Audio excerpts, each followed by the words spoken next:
ice, and it was impossible to ignore. Sidney Crosby stayed in the game, but his movement changed, his shifts dropped, and the bench reaction told a different story. The Penguins still won, yet the focus shifted fast. Reports confirmed an issue, but no one explained how serious it was, and that silence is where the real concern begins. The game was going on, but suddenly everything changed. Sidney Crosby left the ice and did not come back. He had just taken a normal shift. There was no big stop and play. But when he went to the bench, something was clearly wrong. Soon after, the team confirmed he would not return, and all focus moved away from the game. Reports from Reuters shared the same update. Crosby left the game due to injury and did not return. No one explained what kind of injury it was. There was no clear detail. This made people more worried because there was no answer yet, and that left a lot of questions. Video from the game did not show any big hit or clear moment. There was no fight, there was no penalty review, the game did not stop for a long time. This means the injury may not have come from one clear play. It happened during normal action, and that made it harder to understand. The Pittsburgh Penguins had to adjust right away. Players started taking new roles, lines were changed, special teams also changed. Crosby usually plays in very important moments. When he is not there, the team has to quickly find other options, and that is not easy during a live game. Crosby plays a big role on the team. He is often on the ice during power plays and key moments, key part of their system, and that changed how the game felt. There was no message from Crosby during the game. He did not speak to media. This is normal when a player gets hurt. Doctors first check the injury. After that, updates are shared. Until then, no one gives full details, and that keeps things unclear. The timing made it more serious. The season is almost over. Teams are fighting for playoff spots. Every game matters now. An injury at this moment is a big concern, and people started watching closely for any update. After the game ended, there was still no clear update about Sidney Crosby. Reports only repeated one thing. He left the game,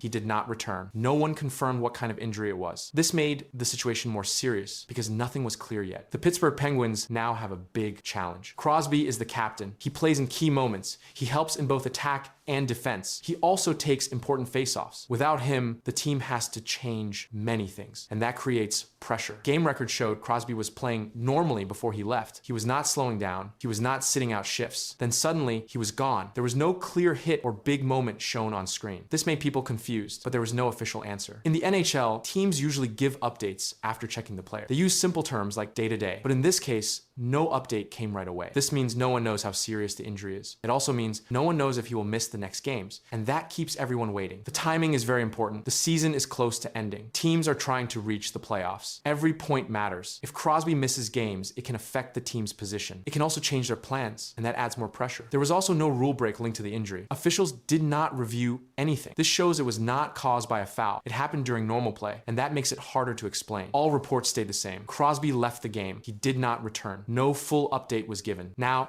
everyone is waiting for medical results and team updates. And until that comes, the full story is still not clear. Back with Marty Biron. A huge win for the Habs Saturday night, including a hat trick from Cole Caulfield. He's now up to 43 goals, only 2 back of Nate MacKinnon for the league lead. Caulfield 6 goals in his last 5 games. MacKinnon 1 goal over his last 5. Marty, what are the chances Caulfield wins the Rocket this year?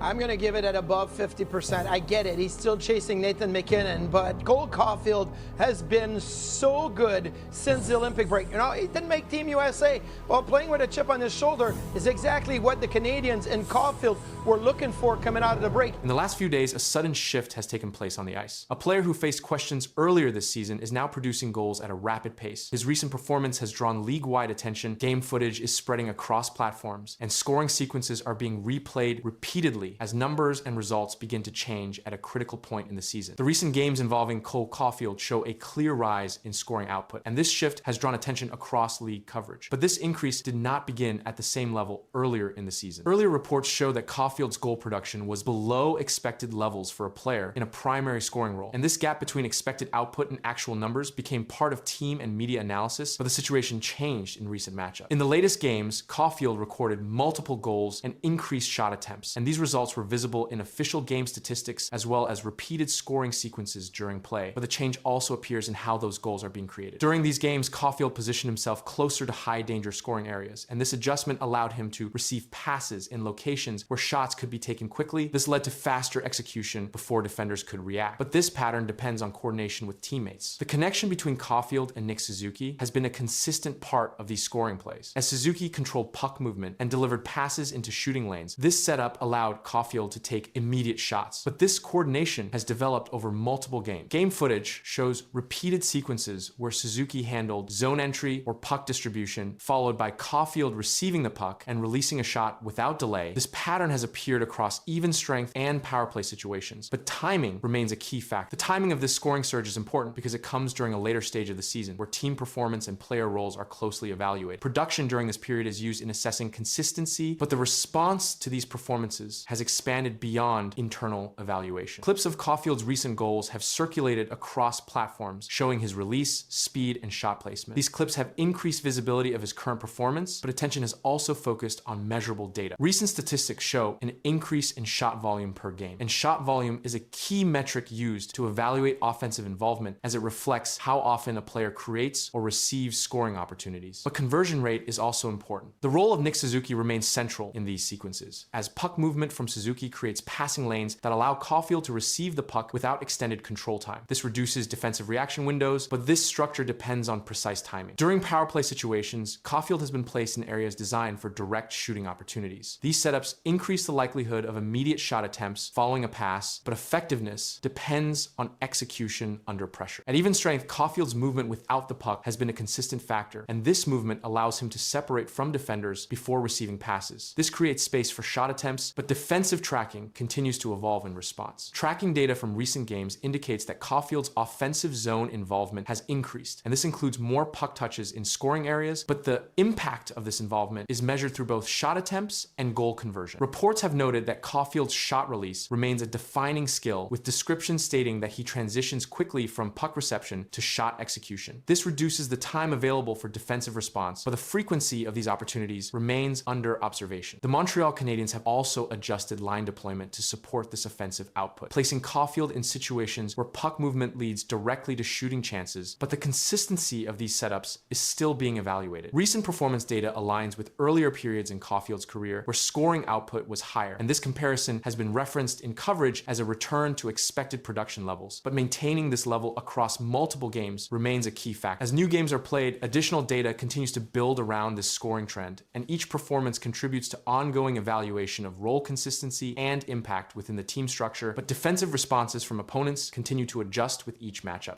Ottawa Senators fans think they know what the Leafs lack the most on the ice as they were chanting, "You need Marner. You need Marner," on the weekend. The question is, what do you think the Leafs actually need the most? A right winger for Austin Matthews, a right shot puck-moving D-man, or a power play QB, or perhaps a second-line center? There's a lot of options there, Cheryl. They need a right winger for Austin Matthews. Ottawa fans know exactly what the Leafs need. Look, Matthews went from 69 goals to would have been over 40 last year if it had stayed healthy for all 82 games, and now to 27 goals this year. They need somebody to set him up.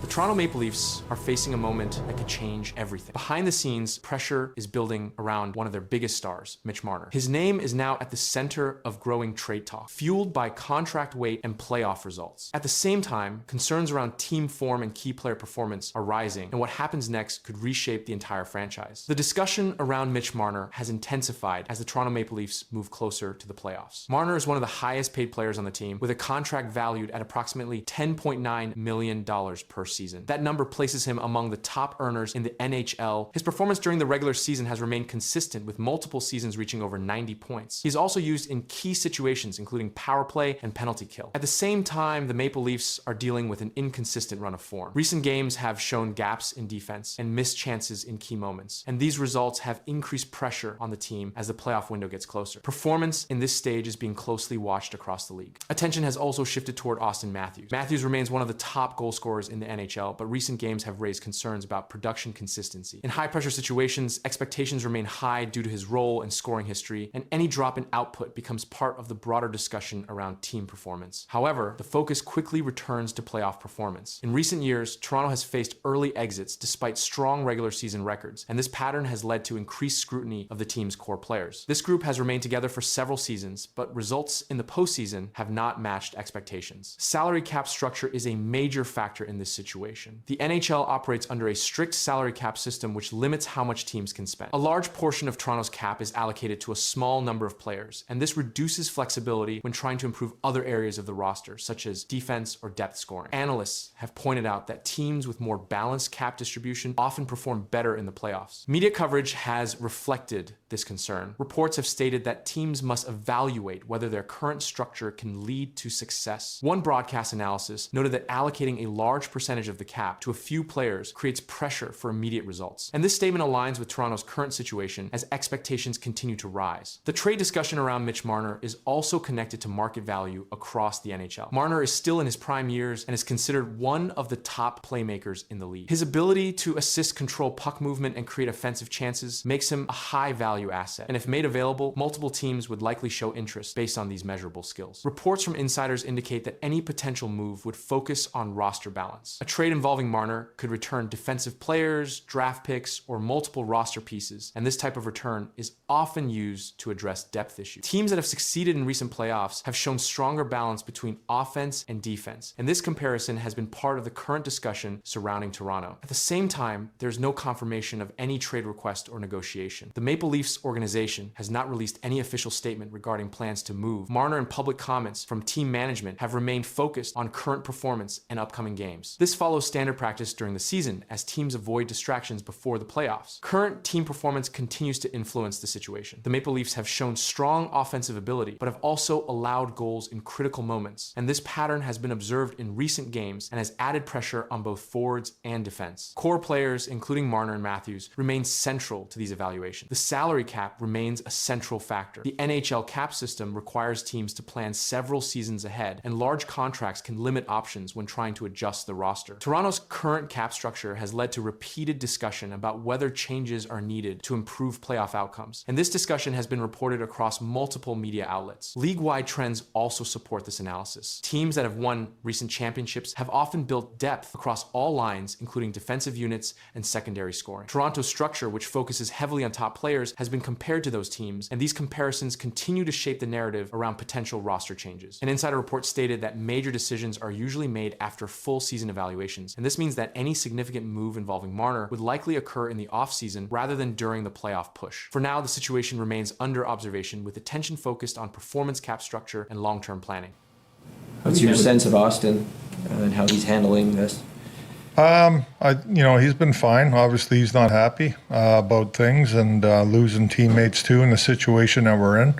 He's like everybody else. Nobody is happy with that. But like I said, we can't change that. We only can go forward here, and what we do on the ice is important, and how we play is important. The pressure on Austin Matthews is reaching another level in Toronto. The Toronto Maple Leafs captain has been one of the NHL's most reliable scorers for years, and the team's recent struggles have placed him directly at the center of a growing controversy. Comments from management and reactions across hockey media have only increased the attention, and now the story around Matthews is taking another turn. The recent struggles of the Toronto Maple Leafs have pushed team captain Austin Matthews into the center of a growing discussion across NHL media. Toronto entered the season with high expectations after several strong offensive seasons led by Matthews. He previously recorded multiple 50-goal seasons and won the Rocket Richard Trophy as the league's top goal scorer. Because of those numbers, Matthews has remained one of the most visible players in the NHL. During the current stretch of games, Toronto lost several key matchups and slipped in the standings, and the drop in results increased pressure on both the coaching staff and the team's core players. As Captain Matthews became the primary focus of that attention, his scoring pace slowed compared to earlier parts of the season, and analysts began tracking his production during each game of the losing run. The situation drew direct comments from Toronto Maple Leafs general manager Brad Treliving. During an interview covered by Maple Leafs media outlets, Treliving addressed Matthews' performance and the broader team structure. Treliving said Austin is entering his prime, but the team needs to find ways to support. The statement shifted part of the conversation toward the roster around Matthews, rather than placing responsibility on the captain alone. Treliving's remarks also confirmed that the organization still views Matthews as a central player in Toronto's long-term plan. Matthews signed a major contract extension with the Maple Leafs, keeping him as the face of the franchise for the coming seasons. His role as captain places him at the front of both the team's offense and its public leadership during difficult periods. Matthews responded to the losing stretch during interviews following recent games, and he spoke about the team's team's need to regain momentum as the schedule continued. Matthews said the team must focus on effort and compete harder every night, and he also explained that players needed to control what we can control and keep pushing. Those comments reflected the message coming from the Leafs captain as the team attempted to recover points in the standings. As the losing stretch continued, the discussion around Austin Matthews moved beyond scoring numbers and into leadership. Matthews became captain of the Toronto Maple Leafs before the start of the current season, which placed him in the role of the main voice for the team during both wins and losses. That position carries responsibility inside the locker room and also in front of the media. During the recent slump, Matthews continued appearing in post-game interviews where questions focused on the team's performance and direction. At the same time, Toronto's position in the standings became another measurable part of the story. The Maple Leafs had entered the season expected to compete near the top of the Atlantic Division, but instead, the team dropped several games in a short span, which reduced their margin in the playoff race. Each loss increased pressure on the roster and coaching staff as the schedule moved forward. Brad Treliving addressed the situation again while discussing the team's overall performance. In the same coverage where he spoke about Matthews, Treliving said the situation hasn't worked right. His comment referred to the team's results during the losing run, and the general manager avoided blaming a single player and instead pointed to the broader structure of the roster and the need for better results across the lineup. While those remarks circulated through hockey media, another topic surrounding Matthews appeared in reports. A former Maple Leafs player criticized Matthews for using an iPad on the bench during games. The device is commonly used by players and coaches to review shifts and analyze plays during NHL games. However, the criticism gained attention after the former player described the habit by saying it was like an addiction, and the comment quickly spread across hockey discussion platforms. The reaction added another layer of attention around the Leafs captain during the same stretch of games. Matthews remained one of the most productive players on the roster, despite the team's results. His career statistics still place him among the league's leading goal scorers over the past several seasons, and because of that history, every game during the slump drew closer analysis of his shots, scoring chances, and time on ice. At the same time, the Maple Leafs faced issues across several parts of their lineup. Defensive breakdowns allowed opponents to score multiple goals in recent games, and offensive support from other lines also declined during the stretch. Those factors combined to create the results that pushed the team further down the standings. Inside the locker room, Matthews continued delivering the same message about effort and response, but with every loss added to the schedule, pressure surrounding the captain and the Maple Leafs organization continued to grow. Why do you believe Craig is still the right coach for this team?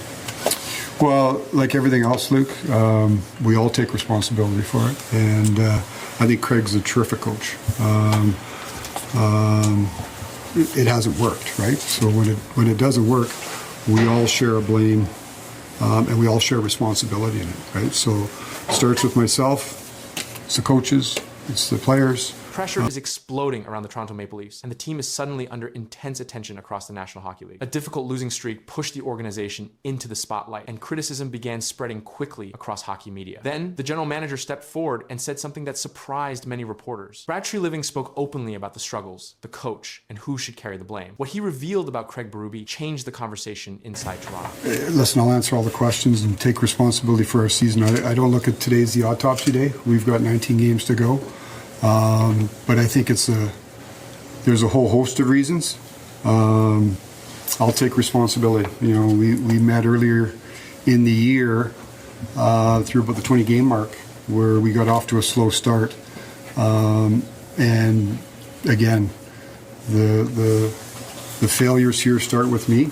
The Toronto Maple Leafs entered the season with strong expectations, and the roster included Captain Austin Matthews, Mitch Marner, William Nylander, and John Tavares. The organization expected to compete near the top of the Atlantic Division. Instead, the team fell into a difficult stretch that raised concern across the league. During that stretch, the Maple Leafs lost several games in a short period, and the team struggled with consistency on both offense and defense. Injuries also affected the lineup, which created even more problems for the coaching staff. Forward Austin Matthews missed games earlier in the season with a lower body injury, while William Nylander also missed time because of injury concerns. Defenseman Chris Tanev was ruled out for a significant period because of a groin injury. These absences created instability in the roster while the team was already trying to recover from losses. The situation placed heavy attention on the coaching staff. Craig Berube was in his second season as head coach of the Maple Leafs. Berube joined Toronto after previously coaching the St. Louis Blues, and in 2019, he led the Blues to the Stanley Cup Championship. His reputation in the National Hockey League is connected to physical hockey and very direct communication with players. As the losses continued, continued, questions started appearing in media coverage about the future of the coaching staff. Reporters asked whether Toronto might consider another coaching change if the results did not improve. That question quickly became the main topic surrounding the team. General manager Brad Treliving addressed the issue during a media availability with reporters. He began by acknowledging the team's poor start to the season, and he accepted responsibility for the situation. Treliving told reporters, "We are not where we want to be or where we believed we would be, and we have underperformed, and I take responsibility." The statement immediately shifted attention toward management accountability, because in the National Hockey League, the general manager is responsible for building the roster and making major decisions about the coaching staff and player contracts. Treliving's comment placed part of the responsibility directly on the front office. Reporters then asked about head coach Craig Berube because speculation had started that the losing streak could put Berube's position at risk. Treliving responded by defending the head coach and explaining that the organization still believed in his leadership. Treliving told reporters Craig did not become a bad coach overnight. He also explained that solving the problem would require effort from the entire organization, including the players, the coaching staff, and management. Treliving said, "The way out of it for me is not pointing fingers, but digging in together, and I have all the faith in the world in him." Those remarks made it clear that management was not placing the blame on the coach alone. The message from the front office was direct, and the Maple Leafs would attempt to correct their performance as a group. However, the head coach did point to problems with execution during game. Berube explained that coaches can provide systems and instructions, but the players must supply intensity and competitiveness during each shift. His comments focused on what he believed the team needed to change immediately. Berube told reporters they have to bring the heart and competitiveness